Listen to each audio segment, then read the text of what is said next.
तर friends, clause समजला तर आपल्याला वाक्यरचना म्हणजेच सेंटेन्स बिल्डिंग याचं 50% काम आपलं सोपं होणार आहे. क्लॉज समजला तर आपलं स्पीकिंग स्किल्स आपलं सुधारणार आहे. त्याचबरोबर ग्रॅमेटिकली जे काही मिस्टेक्स होत असतात त्या मिस्टेक्स कमी होतील आणि म्हणून आपल्याला आपला कॉन्फिडन्स वाढवण्याच्या दृष्टिकोनाने क्लॉज समजून घेणं गरजेचं आहे.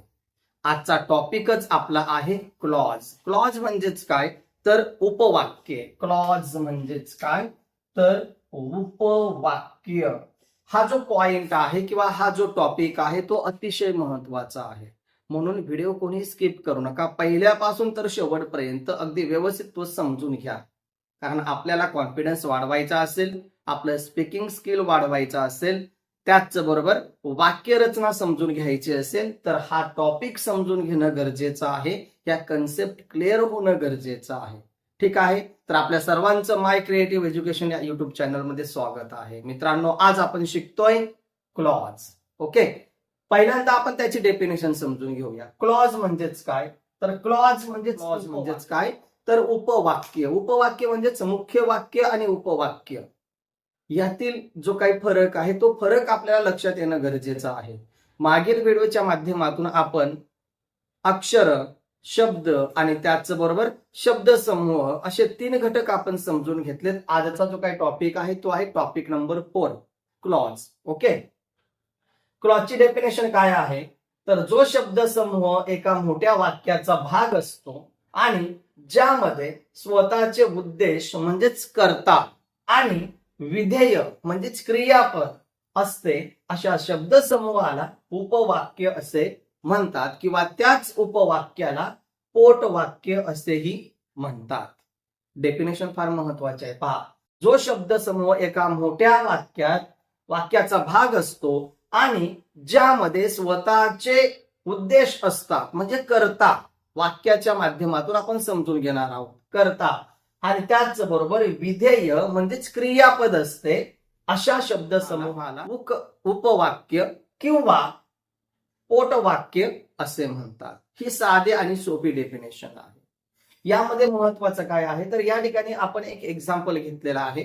पहा, when she saw me she smiled.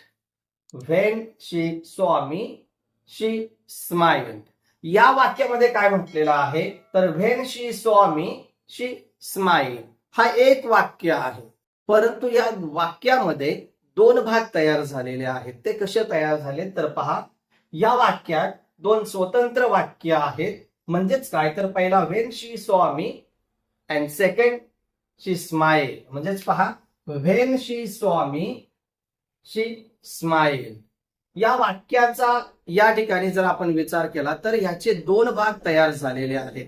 म्हणजेच एक उद्देश आणि दुसरा विधेय.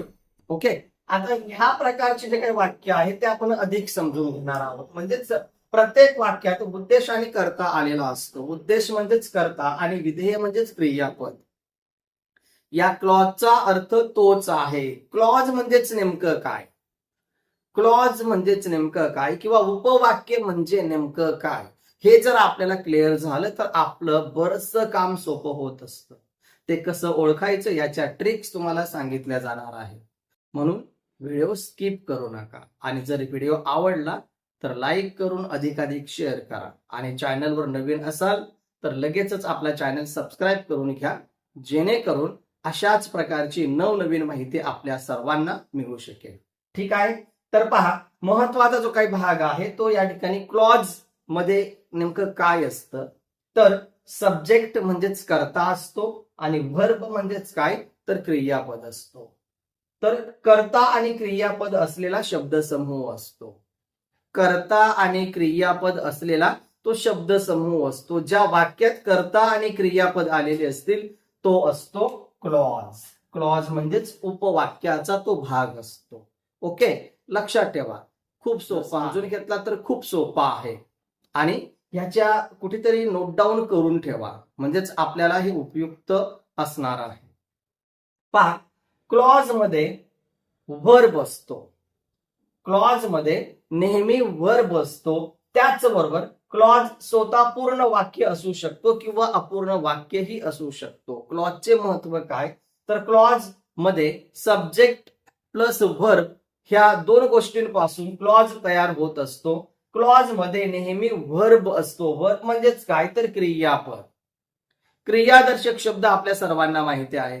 क्रियापदाचा उपयोग या क्लॉज मध्ये म्हणजे उपवाक्यामध्ये झालेला असतो. त्याचबरोबर दुसरी महत्वाची गोष्ट सांगितलेली आहे ती म्हणजेच काय, तर क्लॉज स्वतः पूर्ण वाक्य असू शकतो किंवा अपूर्ण वाक्यही असतो. ही गोष्ट सुद्धा आपल्याला लक्षात असणं अपेक्षित आहे. पहा, एक्झाम्पल पाहू शकतो. I am teacher. I am teacher and second sentence she is sleeping. She is sleeping.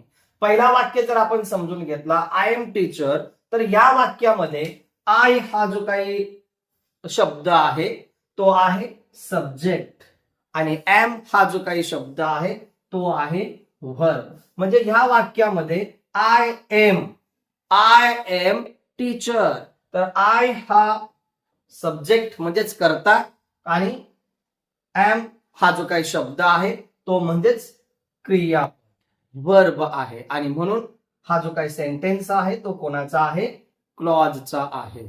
Okay. Second पहा, शी इज स्लीपिंग.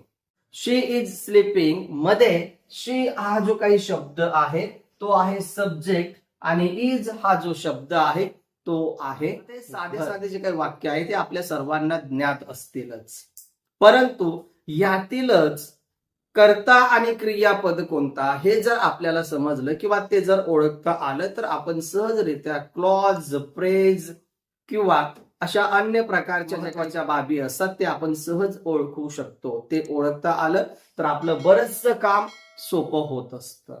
ओके. पुढे पहा, क्लॉज आणि प्रेज मध्ये म्हणजेच प्रेज आणि क्लॉज मध्ये काय फरक असतो, तर या ठिकाणी आपण फरक समजून घेतोय. डिफरन्स. ओके. जो काही फरक असेल तो फरक आपण समजून घेतोय. हा आहे प्रेजचा भाग आणि हा आहे क्लॉज. प्रेज म्हणजे शब्दसमूह आणि क्लॉज म्हणजे उपवाक्य. पहा, पहिला फरक काय असतो, प्रेज मध्ये व्हर्ब नसतो, क्रियापद नसतो, मात्र क्लॉज मध्ये व्हर्ब असतो. आपण या ठिकाणी समजून घेतलेला आहे. सेकंड डिफरन्स, प्रेज मध्ये अपूर्ण अर्थ असतो, क्लॉज मध्ये अर्थ पूर्ण असू शकतो किंवा अपूर्णही असतो. क्लॉज मध्ये सुद्धा एकतर अर्थ पूर्ण असेल किंवा अपूर्ण असेल. प्रेजचा एक्झाम्पल आहे in the room. In the room हा प्रेज आहे. काय आहे, प्रेज आहे. क्लॉज मध्ये काय तयार होत असतं, because he was tired. Because he was tired म्हणजेच काय, तर वॉज हा जो काही शब्द आहे तो क्लॉज म्हणून आलेला आहे, वॉज, आणि म्हणून तो एक्झाम्पल झाला क्लॉजचा. बिकॉज ही वॉज टायर्ड म्हणजे आपल्याला त्या ठिकाणी पूर्ण माहिती मिळते, या ठिकाणी माहिती अपूर्ण आहे. In the room. In the room म्हणजेच काय, तर खोलीत. ओके, खोलीत. आणि या ठिकाणी because he was tired. Because he was tired तो दमलेला होता, कारण तो दमला किंवा तो थकला. ओके. पुढची माहिती आपण समजून घेतोय. पहा या ठिकाणी आपल्याला काइंड्स ऑफ क्लॉजेस आपल्याला समजून घ्यायचं आहे. Kinds of clauses. Kinds of clauses म्हणजेच काय, तर आपण या ठिकाणी जे उपवाक्य समजून घेत आहोत त्या उपवाक्यांचे काही प्रकार आहेत. Kinds of clauses. काइंड्स म्हणजे प्रकार. कोणाचे प्रकार, तर क्लॉजेसचे. उपवाक्याचे काही प्रकार. पहा, उपवाक्याचे प्रकार किती आहेत, तर 2 आहेत. पहिला आहे मेन क्लॉज, त्यालाच दुसऱ्या शब्दात म्हटलं जातं independent clause and principal clause. 3 शब्दांनी आपण त्याची ओळख करू शकतो. Main clause, independent clause, principal clause. म्हणजेच मराठीमध्ये त्याचा अर्थ होत असतो मुख्य वाक्य किंवा स्वतंत्र उपवाक्य. And second subordinate clause, त्यालाच दुसऱ्या शब्दात म्हटलेलं आहे dependent clause. Dependent clause, subordinate clause and dependent clause म्हणजेच काय, तर गौण उपवाक्य किंवा अवलंबून असणारे उपवाक्य. ही माहिती आता आपण समजून घेणार आहोत. म्हणजेच क्लॉज आणि क्लॉजचे प्रकार हे जर आपल्याला समजलं तर सेंटेन्स बिल्डिंग जी काय आहे ती आपण सहजरित्या तयार करू शकतो. आणि म्हणून हा टॉपिक समजून घेणं खूप गरजेचं आहे.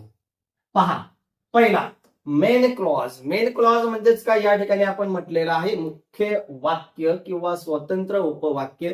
त्यालाच इंग्लिशमध्ये दुसरं नाव आहे इंडिपेंडेंट क्लॉज किंवा principal clause.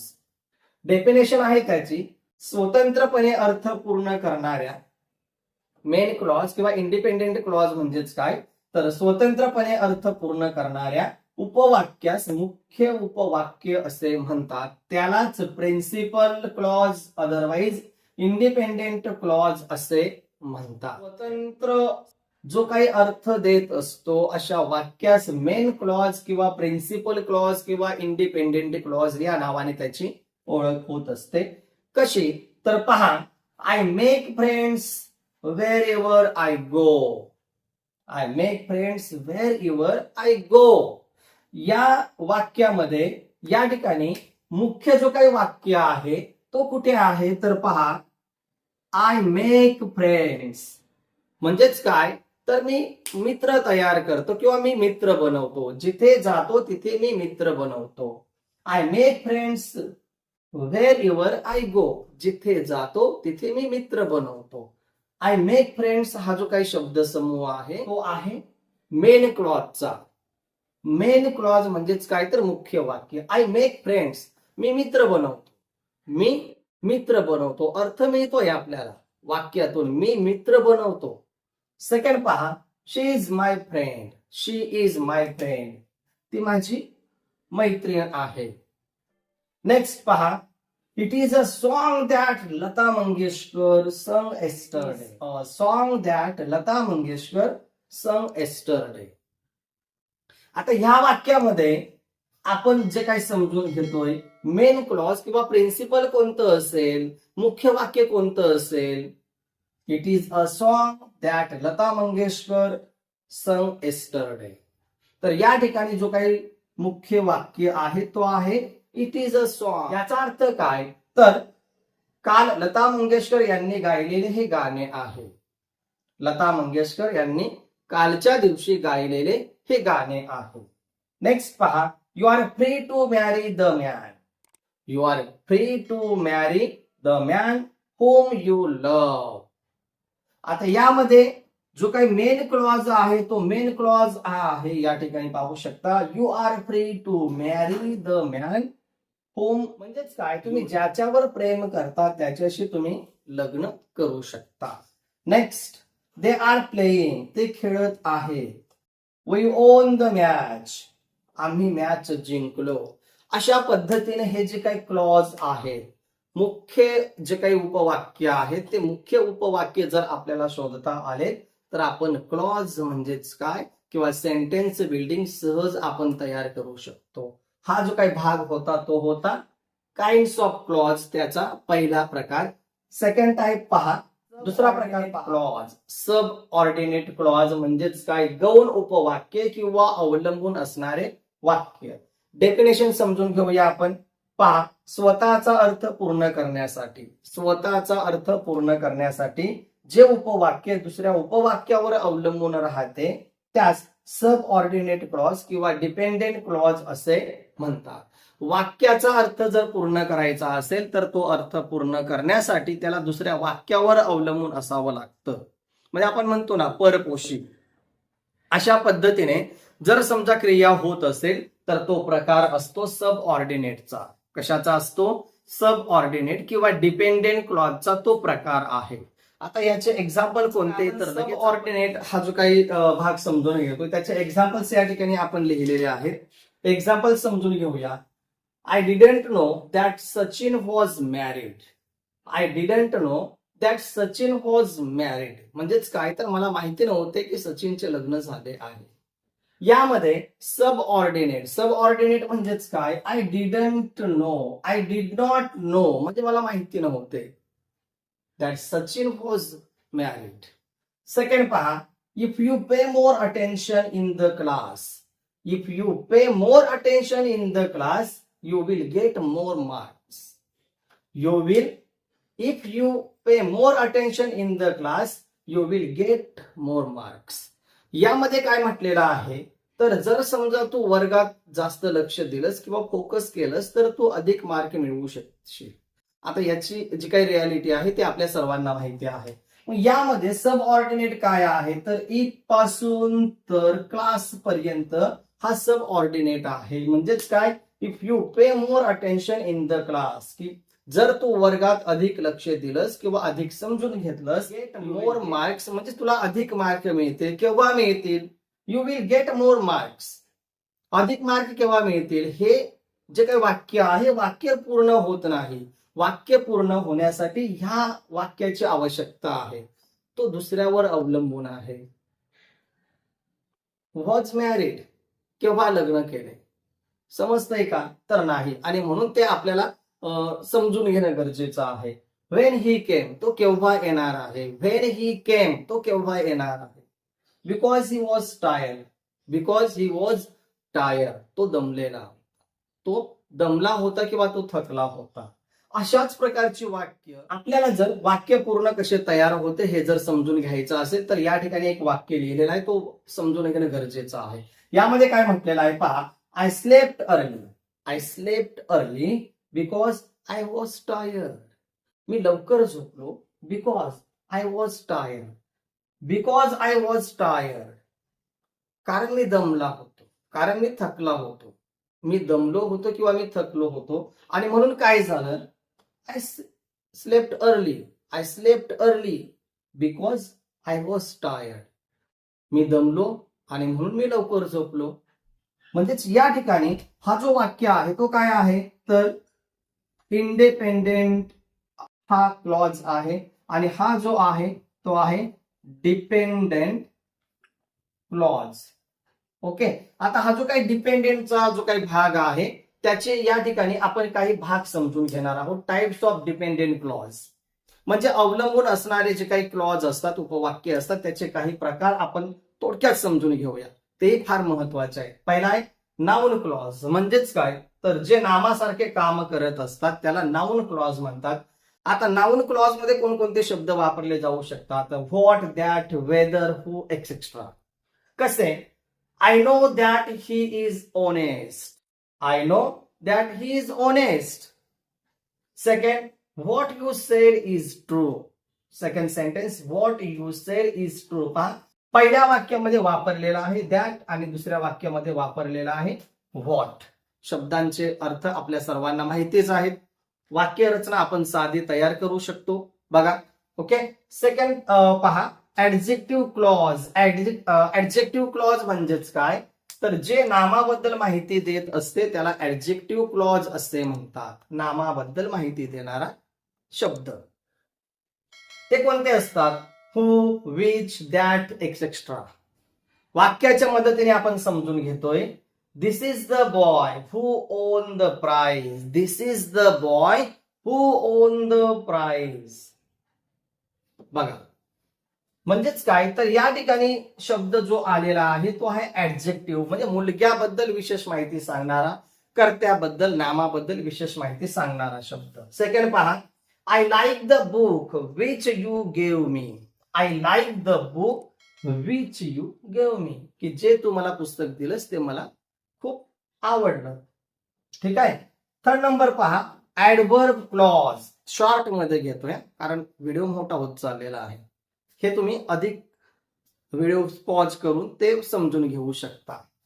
Adverb clause. Adverb clause म्हणजेच काय, की जे वेळ असेल, कारण असेल, अट असेल किंवा परिणामाबद्दल माहिती सांगणारे जे शब्द असतात ते असतात ऍडव्हर्ब क्लॉज. कोणते असू शकतात, तर बिकॉज, इफ, व्हाईल, एक्सेट्रा. वाक्यामध्ये कसा वापर केला जातो, तर पहा, I stay home because it was raining. I stay home because it was raining. पाऊस सुरू होता म्हणून मी घरीच थांबलो. कारण आहे, मी घरी का थांबलो, बिकॉज इट वॉज रेनिंग, कारण पाऊस सुरू होता. ओके. सेकंड पहा, if you work hard you will succeed. If you work hard you will succeed म्हणजेच काय की जर समजा तू खूप मेहनत केली, परिश्रम केलास, तर तू नक्कीच यशस्वी होशील. असे साधे साधे वाक्य आहे.